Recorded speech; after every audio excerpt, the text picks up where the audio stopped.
So what about the gig here in Best de Seine? Best de Seine, the East Coast, let's say East Coast Festival. Right, yeah, it was fun. It was really cool, and the people. I walked in and everyone was watching Billy Quay, and there wasn't a lot of people there, and I thought, oh, it's going to be quite a quiet show. And then everyone came piling in, and we were really shocked. I mean, I'm always very surprised when anyone comes to watch my shows. So maybe it's really about your energy that you always bring into the public. I mean, you are so energetic, and you got this scene, and you it's not just about bass, drums, and like jazz, really quiet, and it's more about a scene, and you got your dress, you got all these your clothes, and all these like theatrical.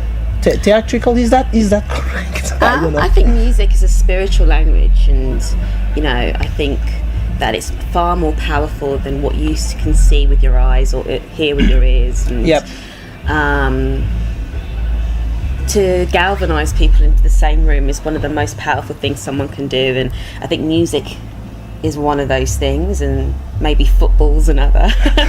But you're a football fan? No. All right. But there's something wonderful about the energy that a group of people have when they are all together, and their energies are connected. And not to sound like a hippie, but today there was something electric in that room, and I've sort of I definitely was inspired by that, and you don't get that in every city, so I really don't take it lightly. And it's always a blessing for me to get on stage. I'm always surprised when anybody comes to see the show or really gets involved in it, and I want people to the whole point of music is that you can inspire people to burn brighter and understand that they can step out of the circumference of which they were expected to be in life. Because we all believe something. I think a lot of people feel that they belong to certain circumferences, and music is something that enables to escape a little bit from everyday life. Let's say that. To escape from everyday life, and to escape from invisible shackles, and to have 45 minutes or an hour to be able to invoke people to do that is the highest blessing in the world, I believe. And it's funny because it's really interesting, because you're talking about the 70s, not EP things, but because of the theatric, the fact that you get all this dress and all this scenic, all these. Sorry for my bad English. I really do my best. Sorry for my bad English. No, come on.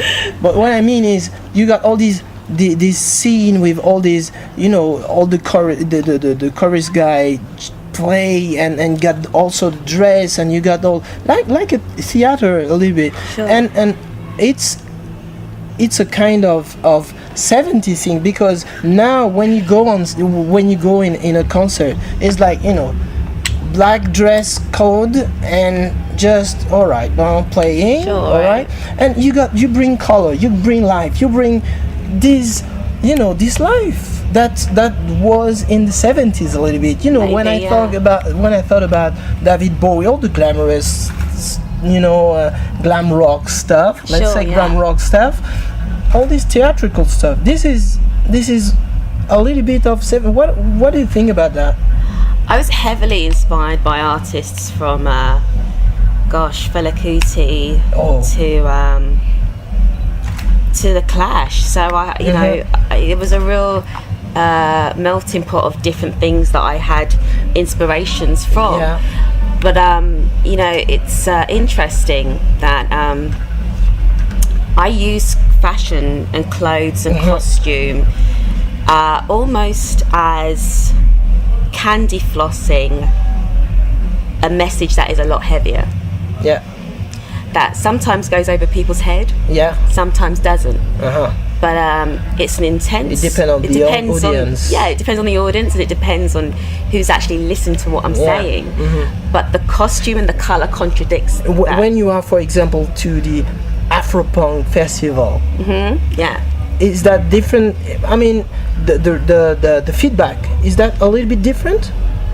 Or not? Maybe not. I think people are moved by music in that it affects your spirit first. Whether you understand the lyrics or not, you hear the music, you feel the bass. It's primal. It's not always. You don't have to always understand exactly what the person is talking about. Mm-hmm. So the reaction's always great. People feel the vibe, and it's always good. In New York, the Afro-punk scene is very large. Yeah. And you have Saul Williams, who's of course very influential in that. He'll be playing tomorrow. I already see him. It was in Basel few years ago. It was with a Philharmonical Symphony Orchestra. It was just crazy, and I met him once at Rock on Seine, and I definitely. Haven't seen him I don't know if you will be there tomorrow, but if you will, seriously, this is another gig somewhere. Tomorrow I have to get back to London. I'm finishing the album, so I'm in between recording at the moment. We just finished last week. We were at Solidays in Paris. Yes, and we headlined one of the stages, and that was it's like 60,000 people. It's crazy. And now maybe we can talk about the future. Mm-hmm. And what about have you got some projects? And maybe you can talk about your project, your next thing. Just finishing up my new album. All right. I recorded some of it in India with an orchestra. In India? In India, in Mumbai. This is cool. Yeah. With the Indian Symphony Orchestra. Oh, with Bhangra and a little bit? Well, yes, but they're a classical orchestra. Okay. So they've played with people like Bjork and on films like Leon. Mm-hmm. And they played with Madonna, and I liked the idea of classical music being played by,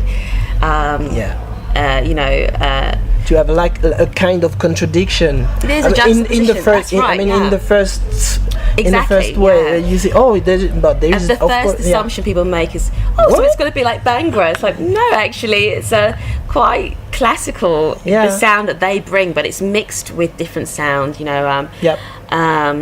Different influences, like your music. I guess so, yeah. And again, there's a very strong theme that's running throughout the album. Mm-hmm. And I always like to contradict the colour and the costumes with the theme of the music. Yeah. The themes of the lyrics sometimes, maybe. Yeah, songs like "We Know All About You" was written about books like 1984 by George Orwell, and the idea that we're kind of very much living in a surveillance-controlled society of which many people are apathetic to. Mm-hmm. So that's why I have the eyes on stage, because that's kind of represents Big Brother. So there's a lot of kind of what I call candy floss for the poison. Which kind of music do you listen each day? Well, it's strange. It depends what mood I'm in. I mean, what have I been listening to lately? What's interesting is I when I found out Finique was playing, I was always a big fan of him, but I was so young. I was like, I think I was about 8 or something, or 9 when he first came out. And today I actually went back to listen to his first album and the lyrics, and I was just so touched by what he was saying, because I'd never bothered to listen before. Yes. So I was very inspired by that. I loved, growing up, music from punk era, from like New York Dolls to Funkadelic to Gil Scott Heron to Fela Kuti, just all around. There was in London it's very hard not to be influenced by the ethnic diversity going on. There's a lot that you hear in your everyday soundtrack just walking down the street. So I was influenced by a lot of that. And you was born in London, no? I was born in London, I'm a London born girl, but my family are Caribbean. And they are in London with you, or they are, but I'm first generation London. Okay. Yeah. Okay. So my family were all born in the Caribbean.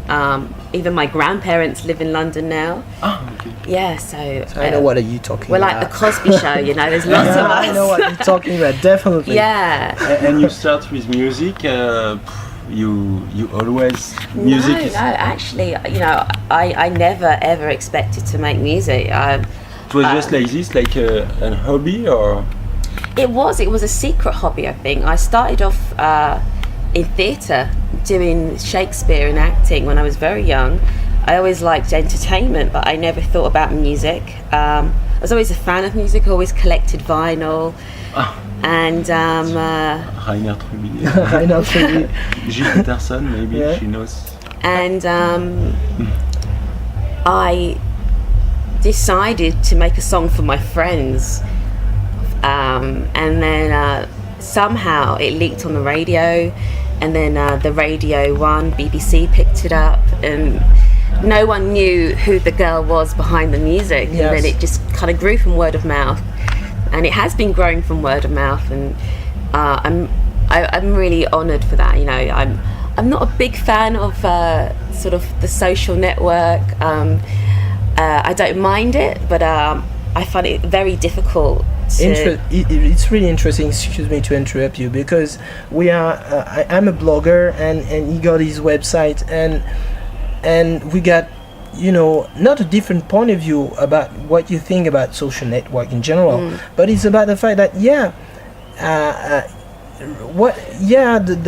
your opinion about that, about digital music, about social networking, all these, about Facebook and everything, YouTube, and what do you think about that? What is your opinion? What do you think is something really bad, because this is not necessarily what you want to share with the people. It's something that people bring into you and share, sure. You know what I mean? What is your? I think your point. It's great to embrace information via the internet, and it's all brought us closer. And you use a lot networks like Facebook, Twitter. I don't own my own Facebook. My old record label do, so that has nothing to do with me. All right. I try to Twitter, but I'm not keen on sharing my everyday feelings with strangers, because I feel that it's great in some aspects for artists. However, the idea of commodifying one's feelings, and when I say that, I feel uncomfortable that we the people can feel like we are becoming closer to each other by sharing our emotions. However, there is a digital company, whether that's in the United Kingdom, it might be AOL or BT or whoever the server is, that is making money from the advertisements of commodifying one's feelings. All right. So you want to be? I'm not saying we should receive money for that. Yeah, for sure. But it's a false liberty. Yeah, and to be independent, real independent. To me, if you want to share something, it's about you and you share, and not by, by. Sure, they are. It's a kind of, it's a false freedom. Yeah. And I believe many people feel that. I think that life can be very lonely, and everyone feels alone many times. We all share that. I think that's something we all have in common, and so a lot of people turn to social networks just so that they feel that they are not alone in their opinions, that they are not alone in their surroundings. What happens is, though, occasionally you can become dependent on having other people agree with what you think might be right or wrong. And all the time, and all the while, there is a company, i.e. AOL or whoever, making money of the advertisements of you constantly pouring out these emotions. We're moving closer and closer to a world where currency will disappear, and the amount of followers you have will replace currency. I believe that, All right, no, it's really interesting. Really interesting. We're moving closer to that time. I feel, Yeah. Really, really interesting. So maybe Julien, you got a few other questions, or is that all right for you? About your life, do you have some other hobbies? Oh, do you have time I'm learning how to swim. I can't swim. Swim? I'm learning how to swim. Yeah. You are learning? Yeah, I'm learning. Okay, perfect. Yeah, I can't swim, so I'm learning how to swim. Yeah. Vous devez y aller? Cool. Okay. Oh, all right. No, that's fine. And what else? Yeah, I'm really excited about this new album. Yeah. I'm really excited about it. There's a lot to share and there's a lot to say. Have you got already a title for that album, or maybe maybe you can talk about a little bit. I played a couple just new songs I know today. that we haven't got times. I know that. Yeah. But what I mean is, to have some clue and what you talk about that Indian sample. It's very unique because there's a lot of indie tracks in there. There's some punk tracks. You're still in process. That's why. The album's recording. It's being mixed now. Oh right. Okay. One of the mixers, there's many mixers on the album, but one of the mixers is Jason Goldstein, who he's mixed the last Beyonce album. All right. And all of Jay-Z's albums. And there's a lot of different sounds going on in the album that contradict each other, which I think is fun. Yeah. But what's most important is the live shows and being able to communicate with people and, you know, inspire them to move and not be afraid of their surroundings and feel free in front of strangers. That's what I love doing. So Ebony, thank you very, very much. Thank you for Subject, for Julien and I, for Subject.f. I'm just pouring with sweat. So thank you again. Thank you for Subject.f and for KDFA. My modest blog, and it was a great pleasure to meet you. It was wonderful to meet you. And I wish you the best for the rest. And I hope that your next album will be a success like the other one. Thank you very much. I'm back in Switzerland on the 9th. Well, I know we're on the border, but I'm near here. I'm playing near here on the 9th of September. I'm not sure what the festival is at this point. But it will be around. We're in Tarnos in France next week. So Where? Tarnos. Tan. No. Maybe Tan. Tarnos. Tarnos. Tarn.